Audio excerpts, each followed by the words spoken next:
দীর্ঘ প্রতীক্ষার অবসান ঘটিয়ে স্বাক্ষরিত হতে চলেছে জুলাই সনদ। জাতীয় ঐকমত্য কমিশনে বছরব্যাপী আলোচনার পর অন্তর্বর্তী সরকার ও দেশের রাজনৈতিক দলগুলো এই সনদে স্বাক্ষরের বিষয়ে ঐকমত্যে পৌঁছেছে।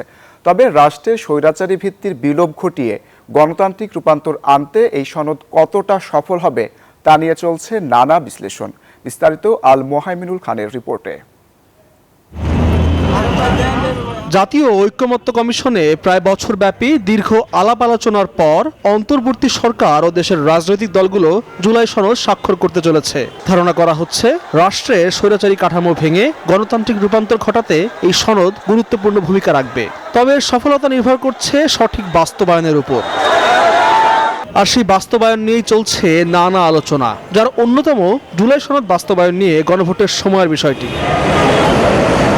জাতীয় নির্বাচনের দিনই গণভোট আয়োজন করা সবচেয়ে উত্তম বলে মনে করেন এই রাষ্ট্রবিজ্ঞানী। পরপর দুটো ইলেকশন জামাত যেটা বলতেছে, পরে আরেকটা ভোটে অনেক মানুষ তার আগ্রহ হারায়ও ফেলতে পারে। সুতরাং যা হওয়ার একদিনেই করে ফেলানো ভালো।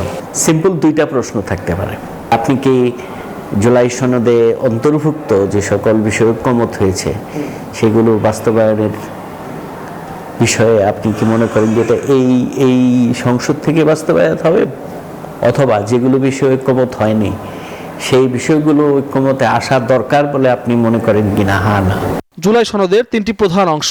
প্রথম ভাগে সনদের পটভূমি, এরপর 84টি সংস্কার প্রস্তাব এবং তৃতীয় ভাগে সনদ বাস্তবায়নের 7 দফা অঙ্গীকারনামা। ছাত্র গণঅভ্যুত্থানের 2024-এর উপযুক্ত রাষ্ট্রীয় সাংবিধানিক স্বীকৃতি প্রদান করা হবে। তবে সংবিধানের বিপরীতে জুলাই সনদের অবস্থান কি হবে তা নিয়ে রয়েছে নানা মত।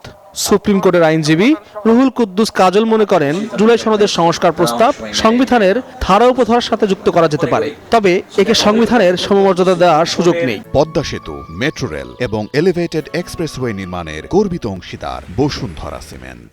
সরকার যদি গণভোট করতে চায় তাহলে 1991 সালের গণভোট আইন, যেটি পার্লামেন্ট কর্তৃক প্রণীত একটা আইন, সেই আইনটি সংশোধনের মাধ্যমে গণভোট করা সম্ভব। আর আরপিওতে সংশোধনী করে একই দিনে পার্লামেন্ট নির্বাচনের দিনে আপনার একই সঙ্গে গণভোটটা অনুষ্ঠান করা সম্ভব। সংবিধান হচ্ছে দেশের সর্বোচ্চ আইন।